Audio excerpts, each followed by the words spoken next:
Hey everybody, this is Vegan Theology with Kevin and Sarah Hale, episode 67. What's going on, Sarah? Hello, Kevin. How are Hello, you? everybody. Thank you for being here. I hope you're having a beautiful day. I hope that in this resurrection season, you are claiming and receiving resurrection life and power in your day-to-day life. Yeah, so Sarah recently, 2 weeks ago, gave a sermon at our church on the image of God, which was very interesting. And I think, Sarah, you were saying when you were preparing for the sermon, you spent a few weeks on it. You had a lot of material, a lot of the stuff maybe we've covered in the first few episodes of this podcast.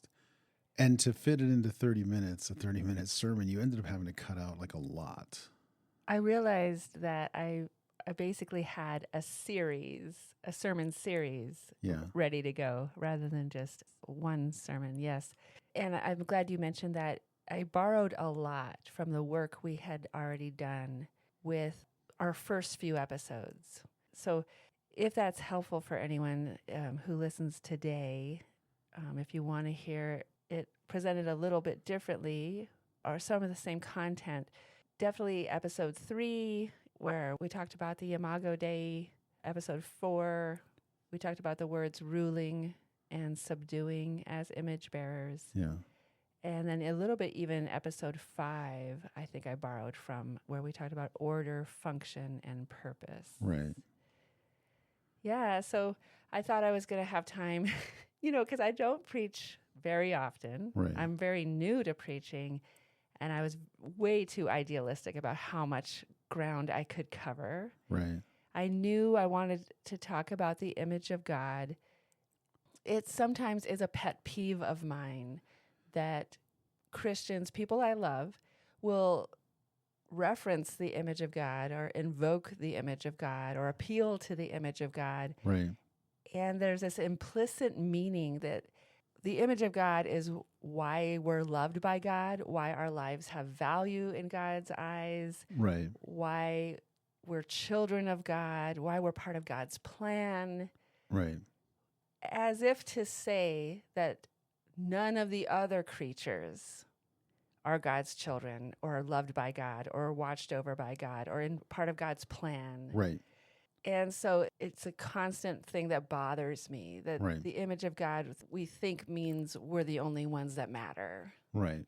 With image of God, because I know I've had conversations with Christians about our ability to be good stewards and animals having souls, and maybe we shouldn't be eating animals. And almost inevitably, the first response back is, well, we're made in the image of God. Mm-hmm. As though somehow that gives us a green light to just consume and do whatever we want. Yeah. And I feel like there has to be some category of philosophical fallacy about this. And I think it's just an oversimplification that, we throw this word out. Imagine our culture. We're so used to, and the human brain is so used to categorizing, and the propaganda machine just takes advantage of that and throws these labels out. And it's happened in the church. Whatever you want, you just throw this word out there, and then that just shuts down all dialogue and all communication to some degree. And you have to dig deeper to really try and get your point across. But yet we're so hurried and busy, and the average person doesn't necessarily always have the time to dig into everything. And I know even myself, if I was trying to justify every single thing I did in a day, I wouldn't get anything done. And so we fall into this pragmatism. Anyway. So I think that was my goal with this sermon, is we use this phrase a lot, like in every conversation, basically at church. And yet how many of us have ever heard it defined in any way? And yeah, it has this implied meaning. It's thrown around like we all know what it means, but do we actually know what it means? Right. So that's what I was hoping to do, is basically present justification or present defense that it is a function. It is our job. It is a role that we play. Right. And all of this other stuff that we've added on to what we think it means isn't really justified in the text. Right. Well, I think too, also, like you were saying, that the fact that you could even preach a sermon like this, you're a woman preaching in a church to men and women. A lot of churches that wouldn't fly. On a Sunday morning. On a Sunday morning. Right. And the pastor was in the congregation listening. And again, I think just kudos to our pastor. Maybe he's not like the typical pastor. He's a lot more nurturing, a lot more open to other people joining in and taking the reins here and there. And he is very unique, I think is the right word, or there's probably a better word. Yeah. No, I felt like it was a huge privilege. Definitely a huge privilege, a huge opportunity. And like I said, the responsibility that, like, I have this opportunity.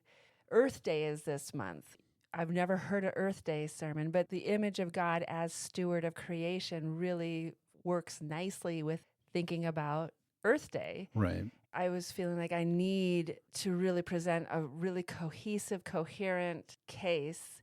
And I was going to talk about Gnosticism, and I was going to talk about, I wanted to have all these statistics about what we're doing to the planet and how much animal agriculture is a huge part of all that. And then reality hit, and I had to cut out literally like 3 sermons worth of material. Right. And so there was a little part of me that was like, oh, I'm kind of wussing out. I don't have the teeth in this sermon that I intended to have. But I do believe, honestly, as I kind of stand before God with what I've done here, is I do feel, number one, I had to start where the audience is. Right. And it really did feel like the most aligned thing I could do is not go up there and give my most explicitly vegan sermon I could possibly create. Right. Knowing that if I had done that, my audience would have completely shut down within the first few minutes. Right. And even though we belong to each other, we're a church family, we love each other, our family has been a part of this particular congregation for over 10 years. We're not to the point where they're not in a place where they're ready to hear a really explicitly vegan sermon. So I feel like I try to meet them where they are. Basically, you care about what the scripture says. Let's start there. Right. In the first chapter of Genesis. So, I also think it's worth noting that I know I have conversations with different people. A good friend of mine he's written like 3 books on biblical theology, things like that. And I presented our paradigm to him about no predation, peaceful nonviolent creation, peaceful nonviolent eschaton, and just pulling in the scripture and handing it to him. And he's like, wow, I've never heard this before, to the point that he even maybe didn't agree. And again, I've had other conversations with other Christians, and they're saying, well, I've never heard it this way before. And I feel like that is the value of your sermon. And I feel like even if we want to have future conversations with people in our church, we need to set up the language and the categories. And also, it's funny, just this week, maybe because, again, you know how social media works, I was scrolling through something and this thing came up about something called, I think it was called the empiricism fallacy. And it was basically saying just familiarity with something. People start to accept arguments or ideas because they keep getting introduced to them. It's kind of like advertising. Even if it's incorrect, the fact that familiarity breeds like knowledge, and therefore people start to accept an idea. Familiarity, repeated messaging, whether it be true or false. Right. When it's repeated enough times, it is on some level accepted as fact. Correct. And so with that in mind, I thought that was an interesting idea. And I thought, well, reading Philip Sampson's book, talking about language, and if people don't have the language to communicate their ideas and even the categories in their head to organize this information, I feel like that's what the sermon does. The sermon sets up. It begins to. Yeah, part of the foundation of a vegan theology. Another thing we've been talking about is when you're talking about something that you don't ever hear anywhere else, you need repeated iterations of hearing it, reading it, writing it, talking it over and over and over again. I mean, Right. we talk all the time about how we go back and listen to one of our earlier episodes and we're like, oh my gosh, I forgot that. I forgot that point. I forgot that interesting Right. detail. I forgot that Bible verse. I forgot that what that theologian had already said. I forgot, because you need to be steeped in it. Right. Or dominant culture is just going to pull you. It has a strong current that just draws you along. And it takes intentionality to stand against it. So this was for, let's just say, for a lot of people sitting in the pews that Sunday morning that I preached, if this was the first time hearing what they heard, and it goes against so many things that they've been believing their whole lives, it's standing alone. It all by itself is probably not going to move the needle, but maybe it cracked a window, or maybe it cracked the door, Right. so that it's something that can be built on. It's something that can be referenced again. It's something that could become part of a conversation. And Right. To that point, like, I think one of the things you bring up in your sermon is that in the text, when it says, let us make man in our image, it's Elohim in the Hebrew. Elohim is the royal title for God. And that fits with the ancient Near Eastern idea that the image was given to kings and priests, like it was a royal title. And so when, in our text, when the royal name for God gives the image to all of humanity, it fits, it aligns with the ancient Near Eastern understanding of the image of God.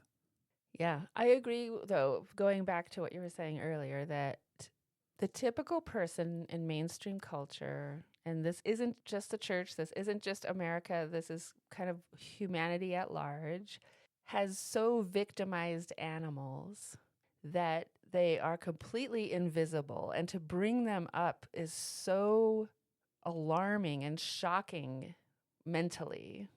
And so when we do bring them up in some kind of repeated iteration type of way, we're hoping that people begin to have a category in their brain, a neural pathway in their brain where they can even go there, Right. where they can even start to consider it seriously, Right.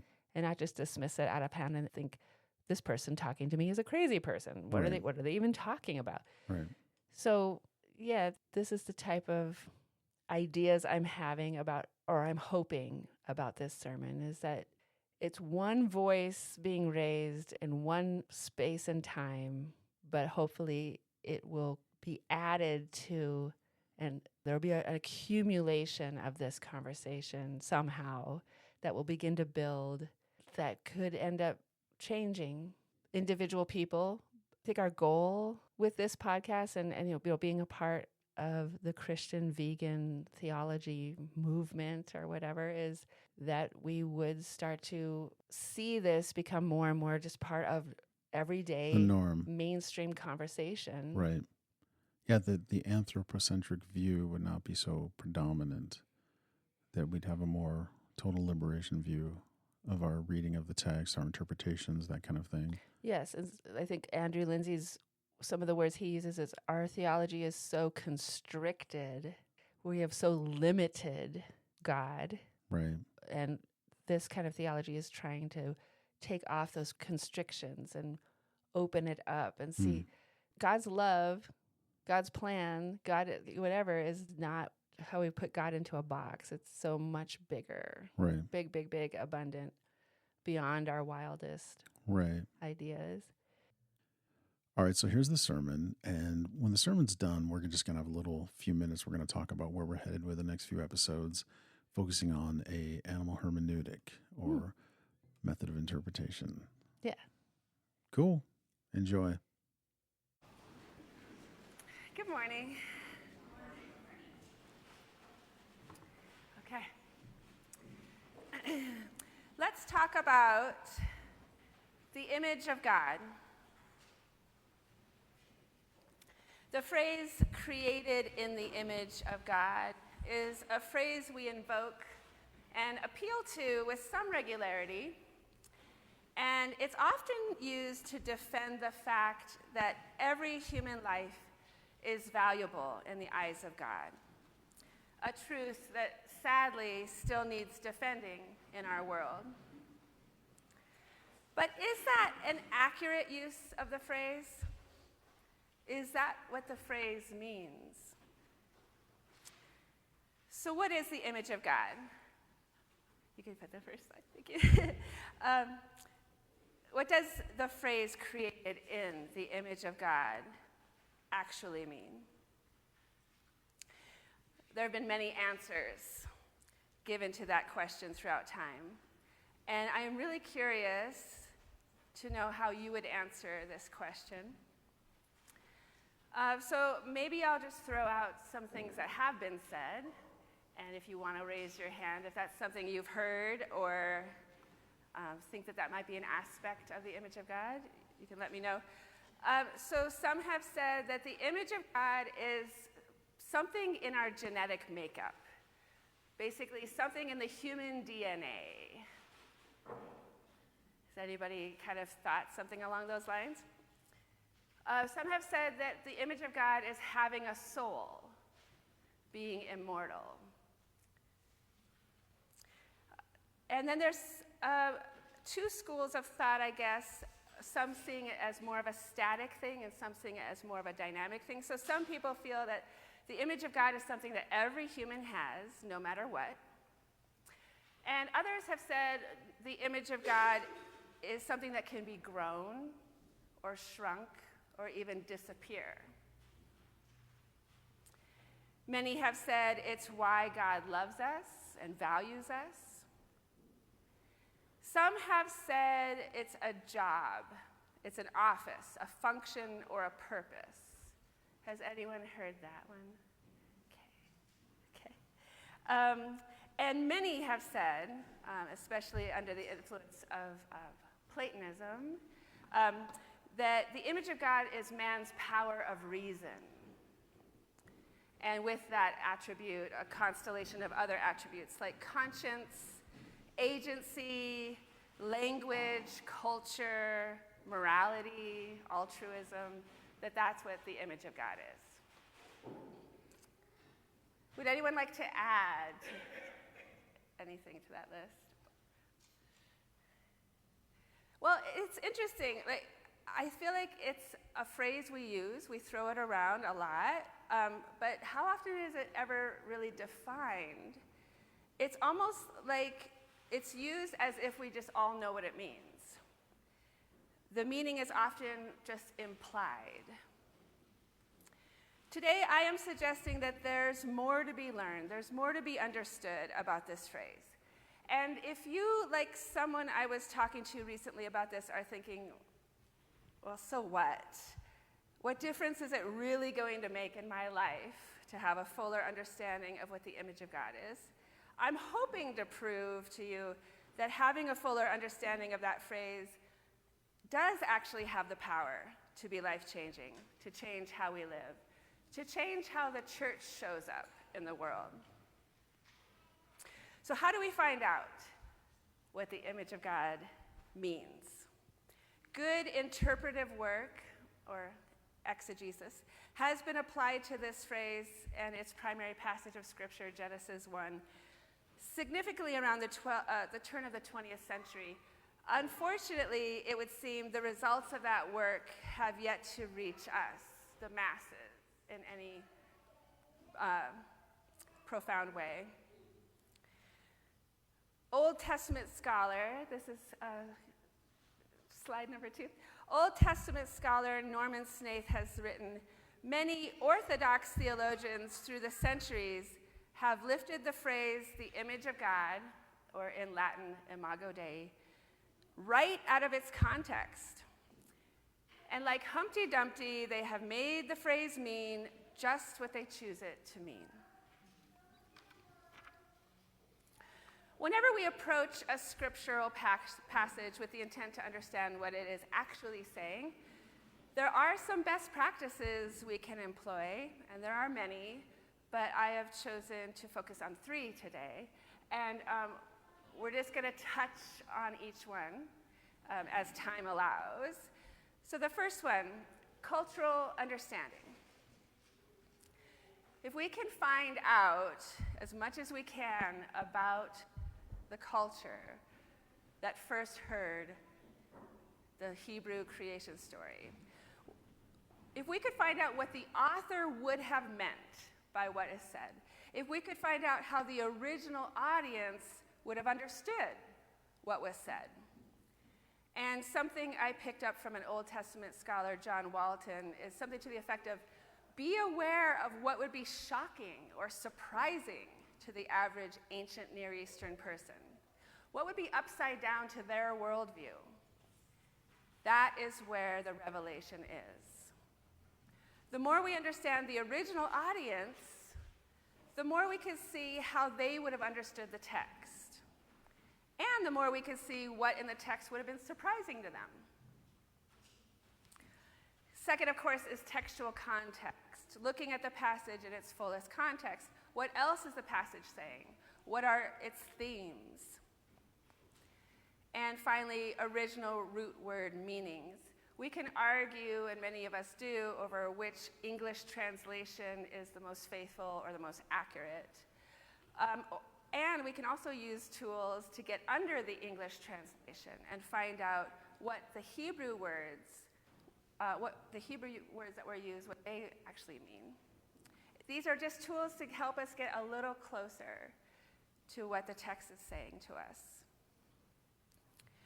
So let's look at cultural understanding of the phrase image of God.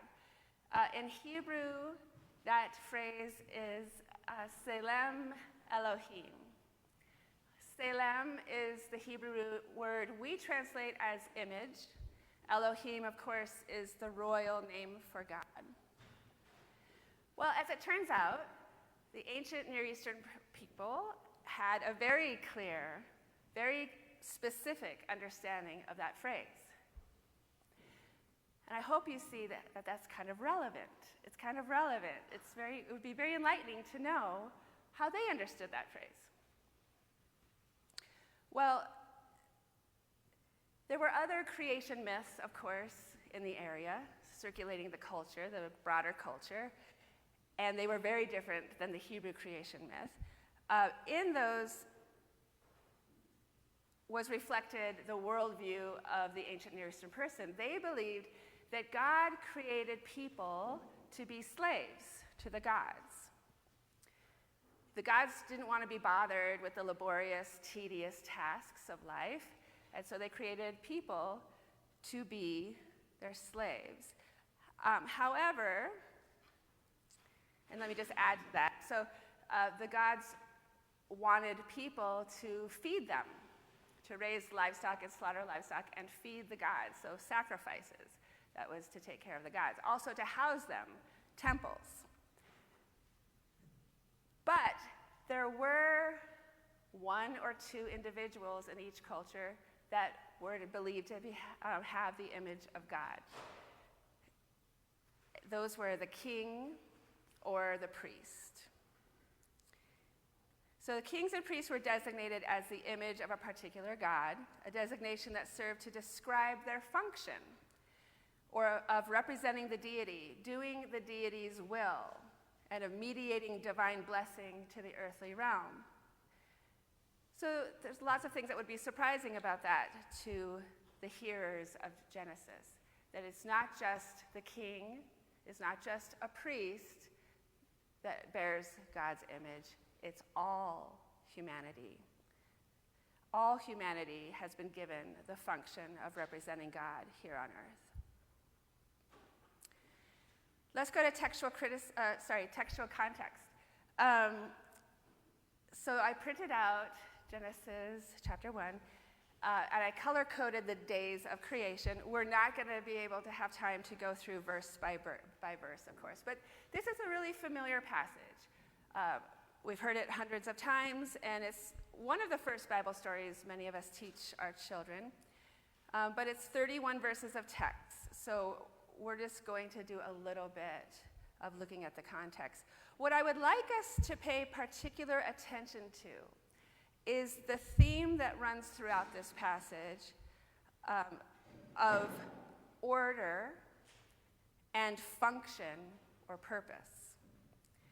It was formless. It was chaos. And with each day of creation, God brings order, and God gives a function to what is being created. In fact, some have pointed out that the phrase, and there was evening and there was morning, could be translated, and there was chaos and there was order each day. So day one, God brings order. God creates light, and God separates light and darkness. Day two, God brings order. There's a separation of waters above from the waters below. Day three, God brings more order. Water bodies are separated from dry land, and God creates all the green growing plants of all kinds. And this is the first time God declares goodness. Also, in the last two verses, so I guess 29 and 30, I have it here, we see the function, the purpose of plants, correct? What is the function of plants, according to God? Food for whom? People and all the animals, yes. So God is providing everything they need already. So we get to day 4. More order, function. Lights are placed in the skies to mark days, nights, seasons. There's order, there's function, there's purpose. And notice the first 4 days are about creating a perfect environment in which living, breathing creatures will thrive and flourish. Before God creates any living creatures, their environment has been made ready for them. And then we get to the good stuff. Day 5, God creates all the marine animals and all birds. They are blessed, and they're told to thrive and flourish. Their purpose is to be who they were created to be. Day 6, all land animals and humans. They're given the same blessing. They are blessed and told to thrive and flourish. Their purpose is to be who they were created to be. And then we get to our specific focus, verses 26, 27, and 28. God gives his unique rationale for why humans are created. And he gives them special instructions, a special role. Then God said, "Let us make mankind in our image, in our likeness, so that they may rule over the fish in the sea and the birds in the sky, over the livestock and all the wild animals, and over all the creatures that move along the ground." So God created mankind in his own image. In the image of God, he created them. Male and female, he created them. God blessed them and said to them, "Be fruitful and increase in number, fill the earth." So that's all the same blessing that all the living creatures get. And here he says, "And subdue it, rule over the fish in the sea and the birds in the sky, and over every living creature that moves on the ground." So notice in verse 26, God gives the rationale. That phrase, "so that." So that indicates the reason we were created as God's representatives, so that we would rule over and subdue. Those are the two words that we're going to look at a little closer in just a moment. Subdue and rule over. So yeah, let's bring those up. So the word we translate, or the NIV translated as subdue, is the Hebrew word kedes, which also can be translated to complete, to fulfill, to unify the rest of the world with Eden. The word we translate, or NIV translates as rule over, is the Hebrew word rada, which can be translated be responsible for. Who knows what is the English word in the King James Version or the ESV for this word rada? Does anybody remember? It's dominion. Have dominion over, so to dominate. domination.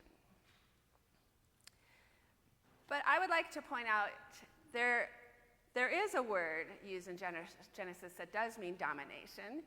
That one comes in the curse. So Genesis 3:16, as God describes the consequences of the curse specifically to Eve, God says, your desire will be for your husband and he will rule over you.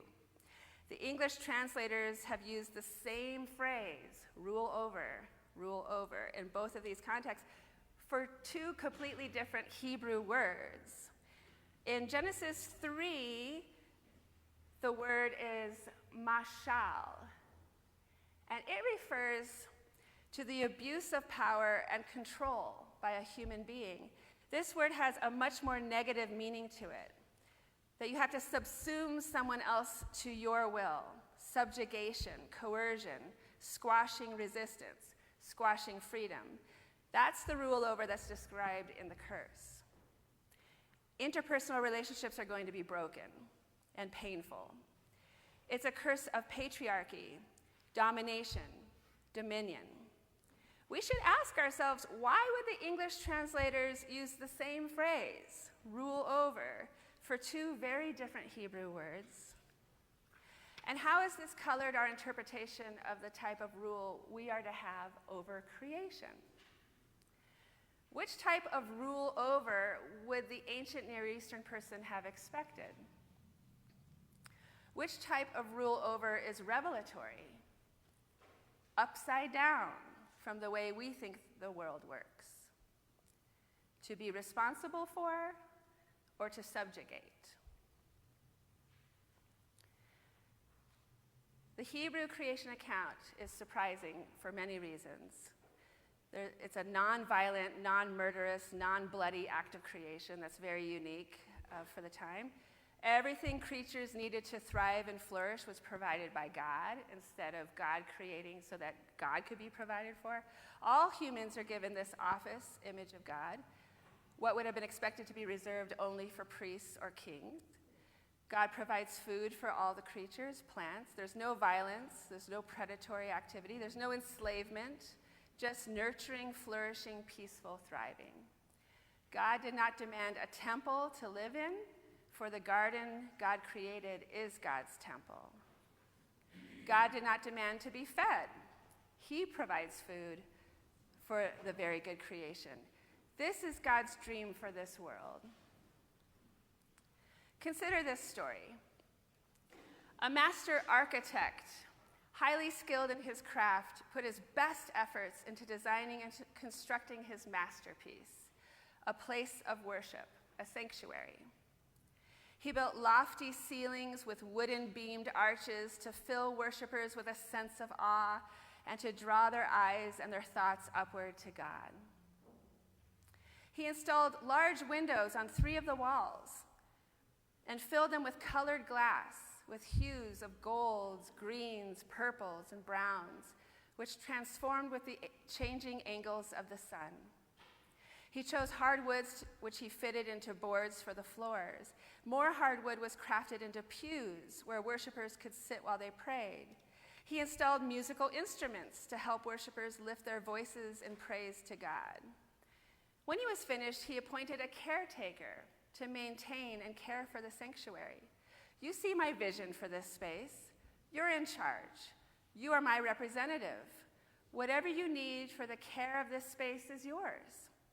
Care for and maintain this sanctuary so that generations of people can come here and meet with God. How ridiculous, how odious would it be if the caretaker of the sanctuary says, wow, I was put in charge of all this. The architect must really think I'm the best. Since I'm in charge, I think I'll throw a party here, and then I think I'm going to sell off all this hardwood and these stained glass windows, these musical instruments, so I have money to spend.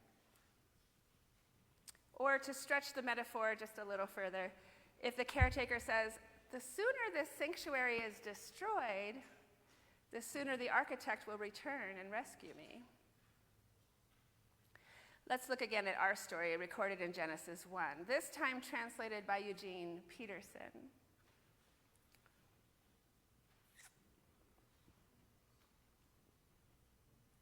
Creator spoke, "Let us make human beings in our image, make them reflecting our nature, so they can be responsible for the fish in the sea, the birds in the air, the cattle, and yes, earth itself, and every animal who moves on the face of the earth."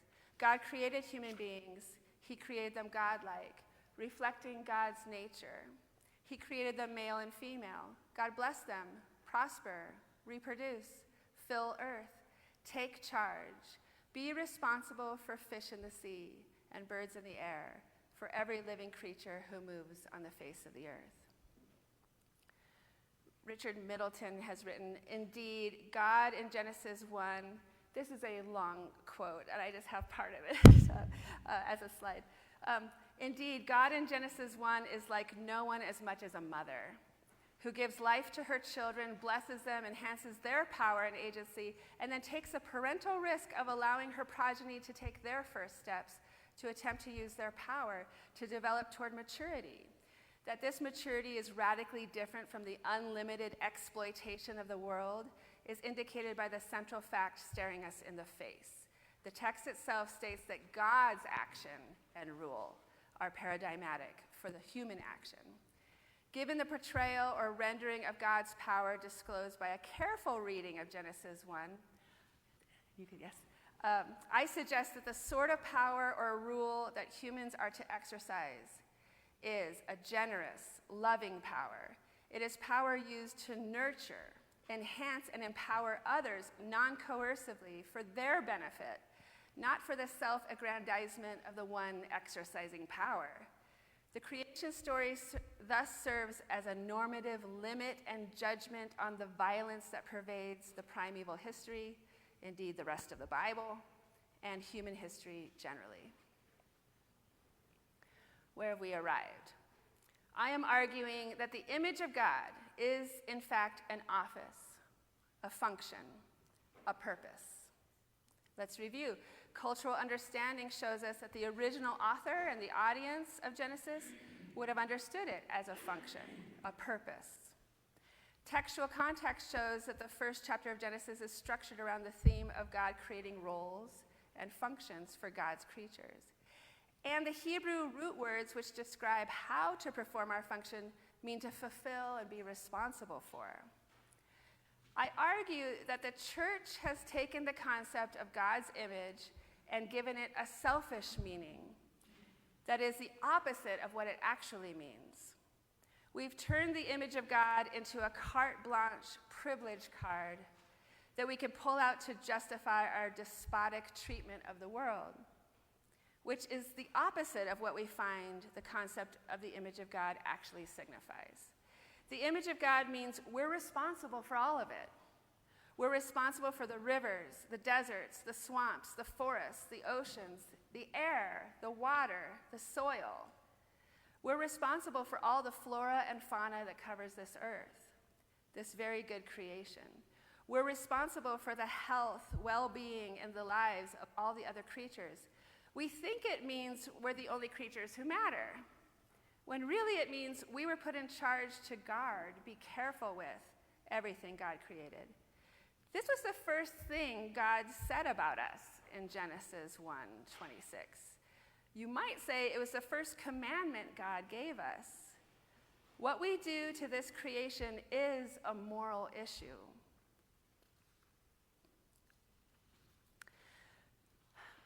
Earth Day will be celebrated later this month, a day that was always a big joke in the churches I grew up in. We've abdicated concern for the earth to people outside the church. The concerns of environmentalists, zoologists, biologists, conservationists, etc., are mocked by many in the church. The idea that we should consider how our life choices might impact other species or the earth itself is often resisted by Christians. We've handed over the morality of what it means to be Salem Elohim to those who may not even know Elohim. We end up with a very anthropocentric theology in which all creation is only here to serve us, and God cares only for us. The result is a very entitled, arrogant humanity who thinks It's all about us. The fall happened. Greed and violence are the usual. The powerful dominating the less powerful becomes the rule of the day. Living a completely nonviolent life seems difficult, and caring for the earth is often complicated. But it's still our job. We know God's dream for this world, God's dream that will come true as prophesied in Isaiah 11. How much resistance are you feeling towards this way of understanding the image of God? Or does this understanding of the image of God resonate as truth? Humans are unique and special.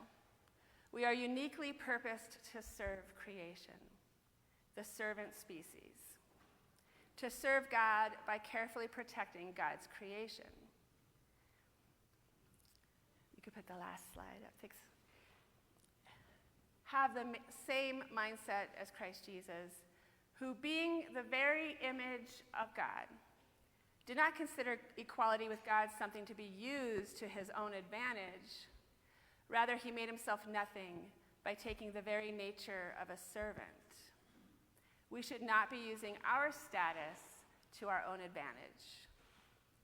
So the next time you're in conversation with someone and they say something about the image of God, ask yourself what they're actually saying. Are they saying that the image of God is what gives our lives value? That we are loved by God because we bear God's image? Or are they using the phrase to say that God gave us a job to do, a function, a purpose, to be responsible for God's world? So I'm really genuinely curious what our listeners think of that sermon, how that hit them, if they feel like I met the average churchgoer where they are well, if they feel like I could have pushed a little harder, if it feels like it made sense, it was cohesive. Right. I'd love your feedback. I genuinely would. So feel free to email us at vegantheology@gmail.com Yeah. with any thoughts. Yeah, we're definitely interested. So, yeah, I think Sarah and I were having this conversation about, obviously we have so many ideas of episodes to do for this podcast. We thought, well, yeah, maybe we should really try to focus in on the animals. I mean, at the end of the day, that's kind of our focus. And even in conversations I've had conversations with Christians discussing, do animals have souls, and how anthropocentric our understandings are, and people saying no, animals don't have souls. But then we find, like in Revelation, animals are worshiping God. Revelation 5:13, 14. And yeah, you have to wonder, well, these animals might have a spiritual life if they're worshiping God, Right. all of creation. And so you can't not see that, right? All of this stuff is in the Bible. Because we have an anthropocentric view, we overlook it, or we don't take it seriously. Mm-hmm. It doesn't fit in with our anthropocentric framework. Right. We emphasize what we emphasize, and we de-emphasize what we de-emphasize. Right. And I think a lot of theologies are about, let's actually look at that. Like Carol J. Adams, for example, saying some people started noticing you read through the lectionary, and there's more than 1 year's worth of lectionary. There's Right. year A, year B, whatever. You read through everything that's been chosen for you if you read through all the lectionaries. And interestingly, they've taken out all the Bible stories about women. They've taken out all the scripture that deals specifically with women. So that's something that a lot of us don't even notice. But then when you start to notice, it makes you think, this has been created for us with a certain prism, a certain Point of view. Yes, a certain agenda, Right. conscious or unconscious. So a lot of what we're trying to do is notice what has been ignored, glossed over, forgotten, Right. unnoticed. Right. We're going to focus on, in the next few episodes, we're going to focus on maybe trying to understand or at least appreciate some of the biblical texts that talk about animal spirituality, get to know this a little bit, and then move our way into developing or reading about different methods of animal interpretations or methods of hermeneutics. And hermeneutics is basically methods and or tools to interpret the text. And I'm actually reading a book right now. It's called Ask the Animals, Developing a Biblical Animal Hermeneutic. It's put out by SBL, Society for Biblical Literature. They're totally legit. I just want to read one little quote from this book. It says, patriarchal cultures have produced patriarchal texts and interpretations harmful to women. Imperialist cultures have produced imperialist texts and interpretations harmful to the colonized. And we stress anthropocentric cultures have produced anthropocentric texts and authors, writing largely to their own human interests. And you could go on and on with that, with all the different varieties of Black and Feminist. LGBT, feminist, all of it. And yeah, I think it's going to be profitable for us to maybe, I'm thinking doing an episode on each chapter because they're shorter chapters. And even if they're shorter episodes, I feel like it's going to give all of us a wealth of understanding on some of the methods and categories used to build a animal theology. Almost like seeing like what would an animal-centric point of view or animal-centric theology and animal-centric hermeneutic, what would that even look like? Where Right. would we even start? Right. We were looking for books about, or there must be books that talk about the animals that show up in the Bible, the animals who are mentioned in the Bible, Holy Land animals. Who are they? What are they like? Right. It'd be so interesting to learn about these animals and read in the Bible where they show up. And, you know, we were thinking that would be such an interesting, like a fresh new thing for us to do for this podcast. And so we were looking for books, and there are basically none. There's a couple that we saw, we ordered, and one of them in particular wasn't usable. It was just so interesting. I open up the book, and the first thing it says is animals in the Bible are divided into two categories: those we can eat and those we cannot eat. And Yeah. so right away, so you're skipping over everything from Eden through the flood. You're jumping all the way to like the Mosaic law. Yeah. So you're forgetting how things started. You're forgetting the intention. You're forgetting how God set everything up. Right. And you are giving us this completely established anthropocentric lens Right. to look at animals through. Right. So that's really instructive to know Right. that that's what's out there Right. right now. To when you start talking about like who are the animals in the Bible, Right. we want to actually look at that. Right. Many books have been written about animals, you know, animal theology and that, but I think you're talking about like a complete list. Yeah, in terms of like who are the animals that show up in the Bible. Right. Right.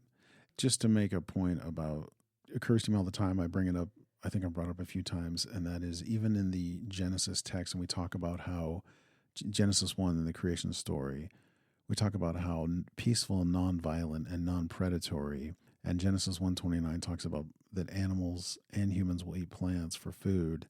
But then there's a category that God created called livestock. And you just have to ask, well, why? And that speaks to the agricultural society and the anthropocentrism, just right there in the beginning. With the author Right. and the society. Yes.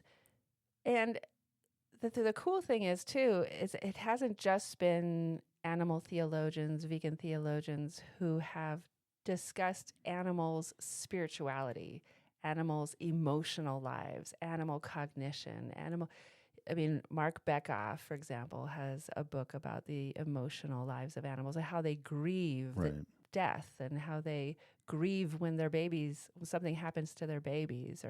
So there's plenty to draw from, for sure. Right. I think we're just trying to steep ourselves in it and develop it through conversation. Right. But yeah, the spirituality of animals, the covenants that God has Right. made that mention and include God's plans for animals. The relationship he has with animals. Yes. And that they have with God. Right. And then in those covenants, as we see, start out really grand and all-encompassing and beautiful. And then as you go through scriptures, the covenants become these big concessions, these big disappointments. Well, I also use the word from Lindsay, constrictions. I mean, I feel like that is maybe even a history of the covenants, is they were broader and they become more constricted because of human evil. Yeah. Yeah, so I'm really excited. I'm excited about our future episodes. We're going to be talking about animal spirituality and animal hermeneutic, a different way of trying to bring the animals more to center. Right. Of And just the methods and or the ways that theologians, biblical scholars are doing that. So that'll be very interesting. I'm excited about that. Yeah, me too. Yeah. Hey, thanks for listening. And we look forward to talking to you again. Yeah, thank you, everybody, and have a wonderful day.